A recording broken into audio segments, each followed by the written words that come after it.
Hello' মই আজি দুদিনমানৰ পৰা এটা ওটছৰ হেলদি ব্ৰেকফাষ্ট ৰেচিপি ফলো কৰি আছোঁ আৰু সেইটো কেনেকৈ প্ৰিপেয়াৰ কৰোঁ আজি সেইটোকে দেখাম বুলি লৈছোঁ।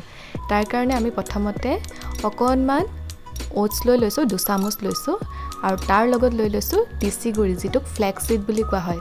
ফ্লেক্সিডৰ গুড়ি লৈছোঁ আৰু ইয়াৰ পিছতে তাত দি দিয়া হৈছে চিয়া চিড আৰু তাৰ লগতে আমি দিম বেচিল চিড। চিয়া চিড আৰু বেচিল চিড প্ৰায় সম পৰিমাণৰ লৈছোঁ আৰু ইয়াতে টেষ্টৰ বাবে অকণমান হানি দি দিছোঁ আৰু একেবাৰে শেষত আমি দিম গাখীৰৰ পৰিমাণটো মই অলপ বেছিকৈ দিওঁ, সেইটো নিজৰ লগত কথা, কোনে কেনেকৈ ভাল পায়। কিছুমানে কম গাখীৰ দিও ভাল পায়, মই বেছিকৈ দিছোঁ। এই মিশ্ৰণটো ঢাকি থৈ পেলাই ৰাতিটোৰ বাবে আমি ফ্ৰিজত ৰাখি থ'ম।